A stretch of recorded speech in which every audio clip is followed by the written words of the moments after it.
Tonight, lightning strikes tragedy in Burlington. The morning after in Bob Cajun.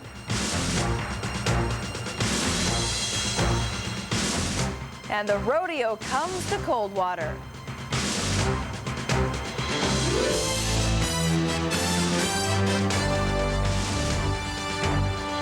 Sharon Pocious, Frank Ferragini, Caroline Frolic. This is BR News, live at 11. Good evening. The wrath of Mother Nature has struck again. 2 men were struck and killed by lightning this afternoon while attending a family picnic at a park in Burlington. The 2 Toronto men are aged 42 and 46 years old. They took cover under a tree when the storm hit. Bad weather swept through all of our region today and caused lots of damage elsewhere. Our weather specialist Frank Ferragini has the latest. Frank? Sharon, thunderstorms have finally weakened throughout our region, and Environment Canada has ended the weather warning. But earlier this evening, people were preparing for its wrath.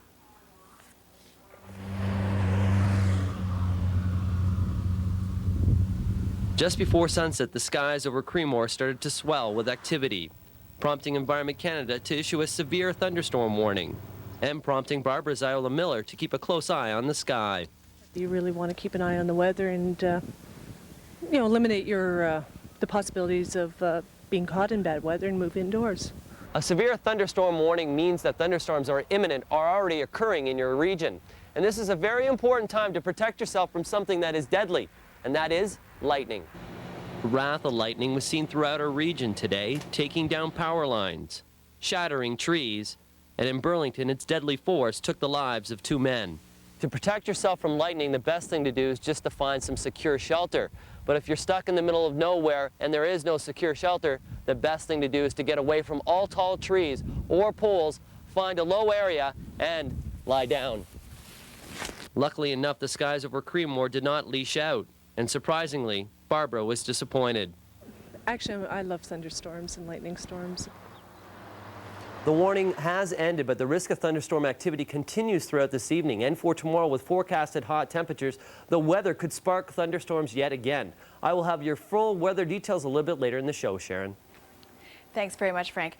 Well, there's been another tragedy this weekend, this time on our waterways. Family members watched in anguish today as police divers pulled a loved one from the murky waters of the Gibson River.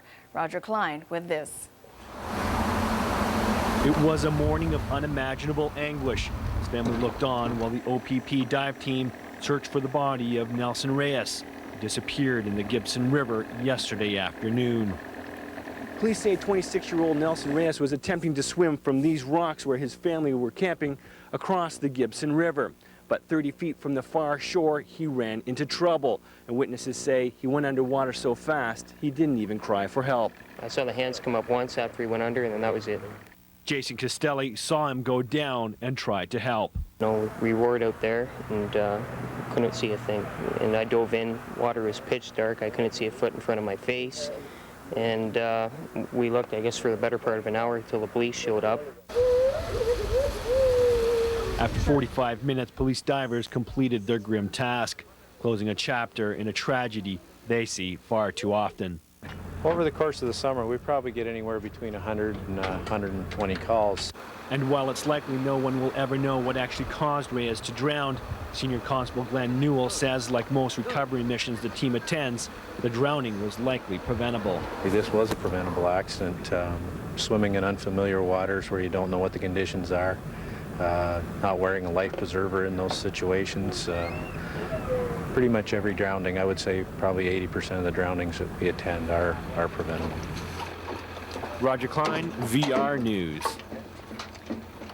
And in another incident, police say a 54-year-old man died of natural causes while swimming at a scout camp pool. The man was swimming laps at the pool at the scout camp in Essa Township yesterday afternoon when he appeared to run into trouble. He was rushed to Stevenson Memorial Hospital in Alliston. Dead is Abdi Ramandori of Etobicoke. The camp is called Obasatika and is run by Scouts Canada. It's located on Simcoe Road 56, just north of Highway 89. It is time now for a live look at traffic through the eyes of our camera along Highway 11 in Muskoka. Things moving along quite smoothly tonight. Lots of cottagers waiting until the very last moment to head home after this weekend. Police reporting no major problems on the go. York Regional Police are looking for witnesses after a man was seriously injured in a hit-and-run accident in Vaughan. Police say a pedestrian was injured just outside the Hollywood Princess Banquet Hall on Highway 7 at Jane Street around 2 this morning. The man is fighting for his life in hospital tonight. Police are looking for the public's assistance in finding the driver of the car. Anyone who's able to help is asked to call York Regional Police. Well, Bobcaygeon residents are fuming this weekend after close to 12,000 partiers descended on the town for a surprise music festival. And some of the kids are raving mad too as their party plans turn to chaos. Carolyn McKenzie has that story.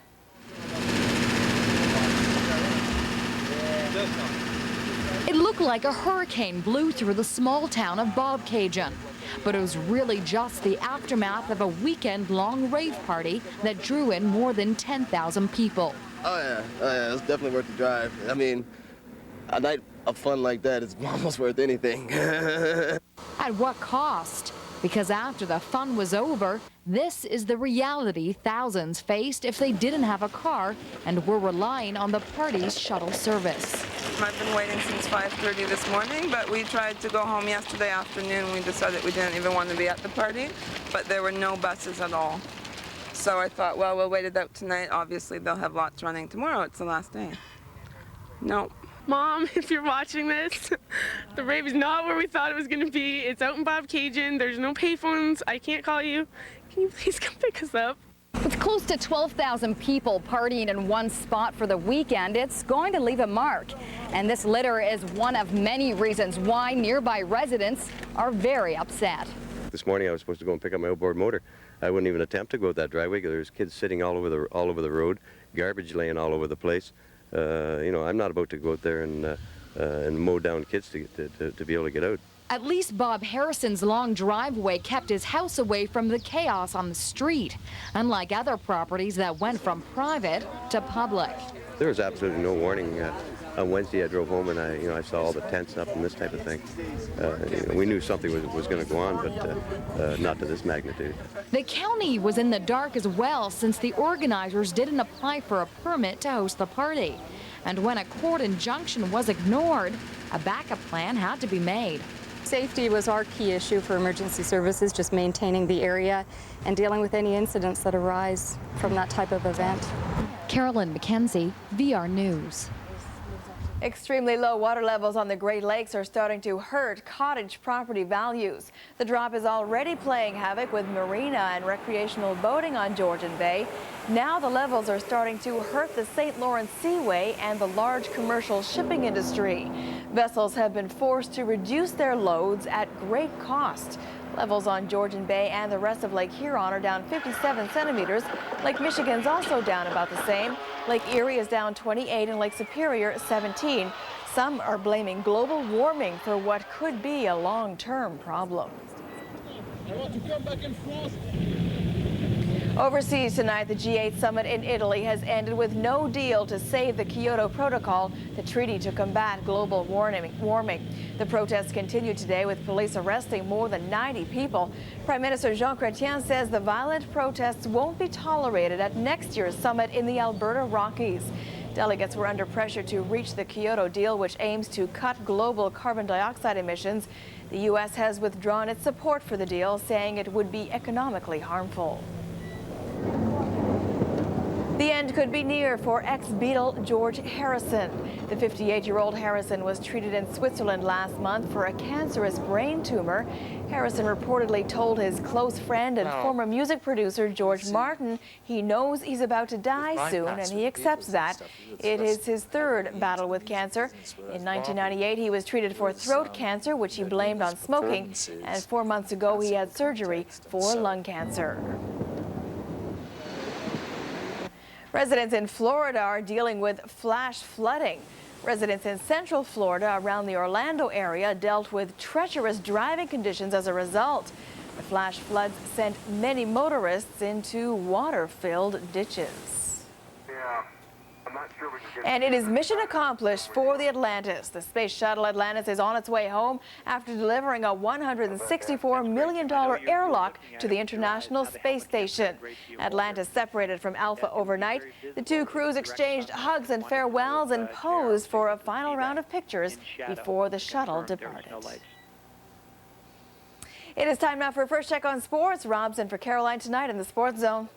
All right, Sharon, while the Blue Jays battle the Yankees, tempers flare on a hot afternoon in the Big Apple. The best player never to win a major shakes the label. David Duvall gets his jug. All the open highlights coming later in sports. Thanks, Robin. Still ahead, videographer Darren Maharaj takes in some rodeo fun in Coldwater. For today, we reach highs of 32 degrees. Will the hot weather continue tomorrow? All your weather details are coming up after the break.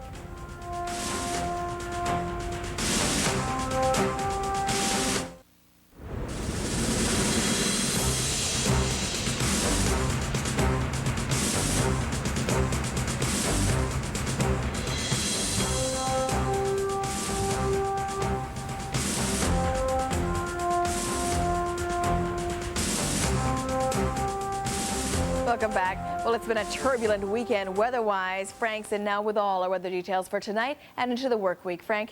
Sharon, the one way to describe this work week is it will be hot. Throughout the day today, we did see isolated thunderstorms and hot, humid temperatures. For today, we had a smog advisory, and that smog advisory continues for tomorrow. And for this evening, mild, warm temperatures still continue. Right now inside our studios, the temperatures are at 22 degrees. The winds are to the southwest at 10 kilometers per hour. The humidity right now is standing at 90%. The barometer is at 101.5 and holding steady. For tomorrow, this is how the day is going to shape up. We'll start it off at 5:55. The sun will set at 8:56, giving us a total of 15 hours and 1 minute of daylight. For tomorrow, we will have a lot of sun and a high UV index of 7.9. Let's now take a look through the eyes of our Aurelia cam, brought to you by Sensational Sunrooms. As we look at Aurelia right now, all is calm and thunderstorm activity has ended in that region, but the risks still exist for tonight. In Muskoka, Parry Sound and Haliburton, lows of 20 through 21. Normal lows for this period should be right around 14.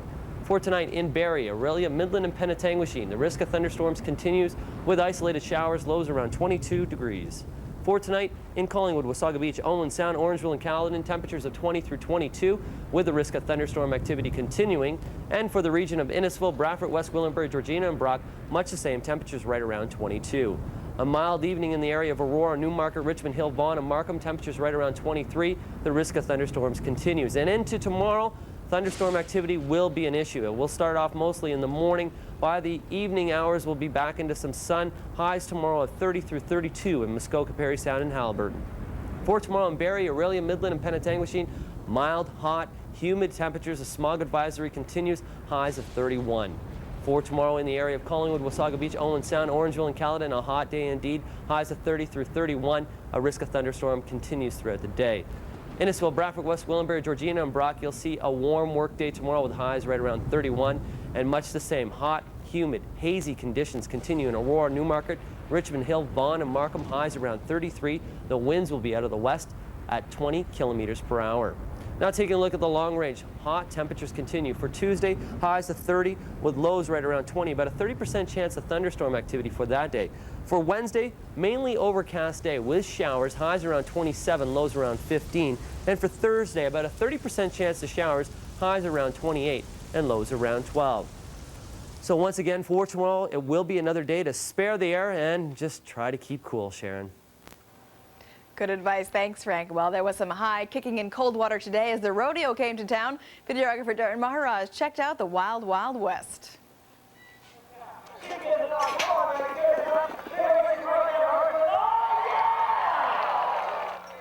We have cowboys that come from Quebec, from Ontario, from New York, Michigan. They belong to the rodeo circuit. They're doing all the standard rodeo events, which is bull riding, steer wrestling, barrel racing, calf roping. I'm a steer wrestler and I do it because it's fun. Except for, well, I guess it's fun in the mud too. Mr. VR boy himself here. You're doing a great job and we appreciate following rodeo. Oh, thank you guys.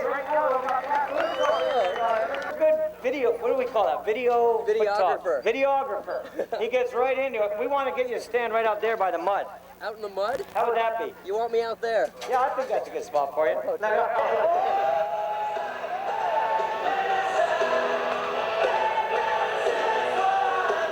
In Vendors Row here, we have everything from hand carving to t-shirts. We have a ton of food, we have tattoo artists, we have hats for sale, belts for sale. We have a man down here who will do tooling on a belt for you if you want it. There's a couple of wagons, make them by hand carved, that's for rodeo and stuff like that.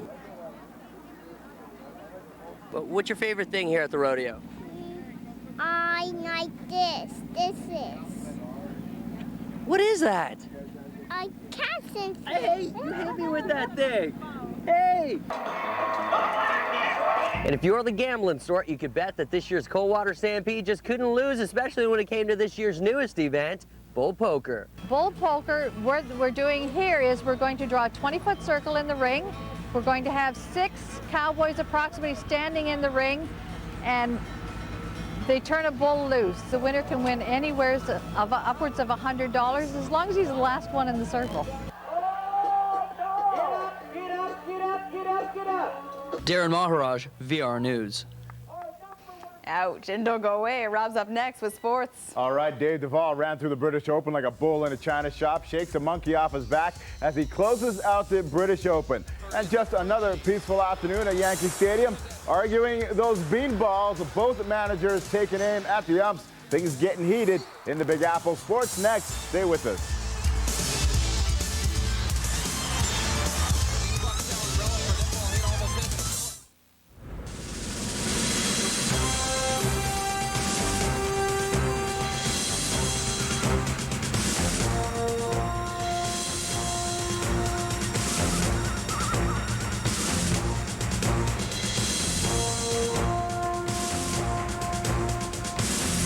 Welcome back. Rob's in the Sports Zone now with all your Sunday night sports highlights. Rob?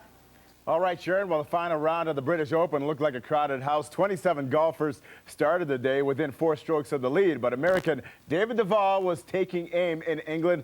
Alex Harvey waiting around, waiting to see whose name will be engraved on the claret jug. Defending champ Tiger Woods was never a factor. Woods started the day 5 back, but at 12, his third shot to the par 3 runs off the green into the bunker. Tiger cards a triple bogey, finishes 1 under, 9 shots back of Duvall. Nicholas Fast made a name for himself for bird at 7, drains it, moving to 7 under for the lead, but settles for second place with a 67. Duvall on the 6th hole, his second shot from the thick rough, and he gets a nice bounce, finding the front edge of the green. He would 2-putt for birdie and take the lead, moving to 8 under. Duvall was in the groove all day from the bunker at 11. His third shot rolls up to within a couple of feet. He birdies the hole and moves to 10 under. Duvall today shaking the label that he can't win a major, finishes with a 3-shot win at the British Open, closing with a 5 under 67 and a 10 under total. 6 players were tied for third spot, including Ian Woosnam, who was handed a 2-shot penalty for carrying a 15 club in his bag. That's one over the limit. Said he felt like he was kicked in the teeth, and a toothy grin today belonging to that man there, David Duvall, winning his first major championship. And he has broken through the crowd without this.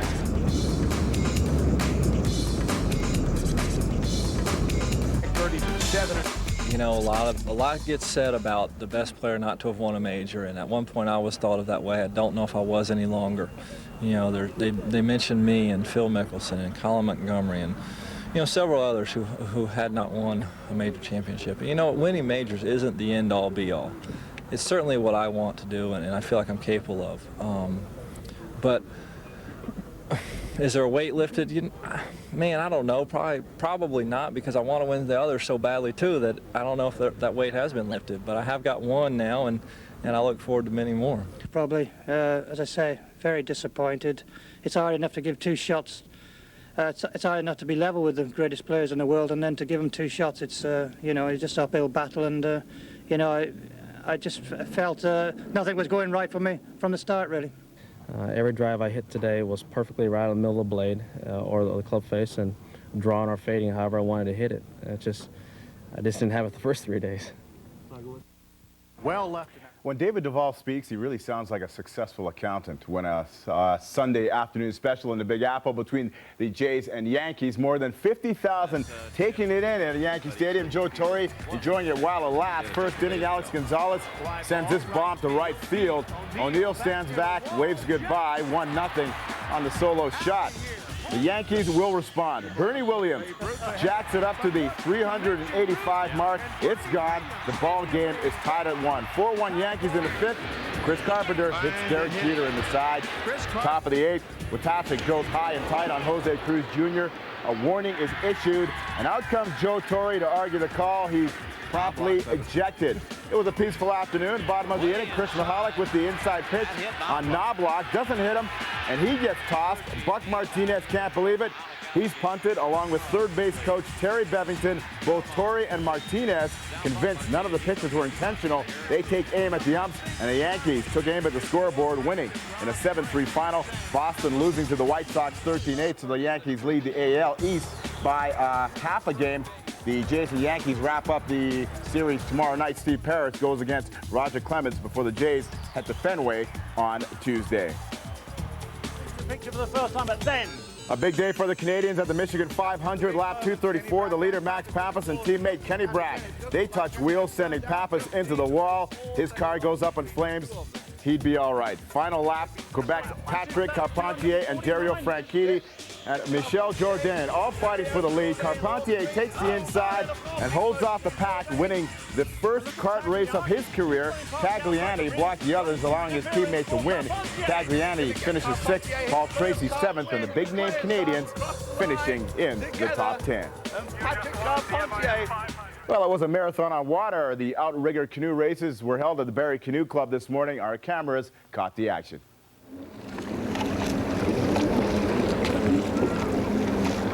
Today is our annual marathon and outrigger race day. It's an aerobic sport, at least the distance part of this. There's also a sprint, but for this particular race, you start off with quite a bit of power and go, and then you settle into a good race pace to save just a little bit for the end. It's an aerobic type exercise, so an hour is not too bad, but 2 hours is about the distance you can go before you need the food and drink and to replenish your energy levels. And the races started at 10 this morning. A Clipper canoe was also demoed this morning by the folks over at Magnetic North, newly opened in Cookstown. The Barrie Canoe Club is located at the South Shore Community Center. And the Barrie Baycats winning this afternoon 4-3 over Waterloo. They tried to sneak into playoffs through the back door, but St. Thomas beat Guelph, and the Baycats are done. They finished the season 13-19. That's a wrap in sports, guys. Thanks, Rob. And a final weather word tonight? Well, for tonight, severe thunderstorms have ended, but for tomorrow, it's going to be a hot day. Highs of 31 degrees, and it looks like for tomorrow, the smog advisory continues. We're going to have thick air tomorrow. What a week, eh? Wait all winter for it. Yeah, I'm going to stay inside and crank up the air conditioning. There you go. And watch sports, right? And watch sports. Yeah, maybe. I'll keep Why you not? cool. That is our show. Thanks for watching. Hope you had a fun and safe weekend. Good night. Good night. Bye, everybody.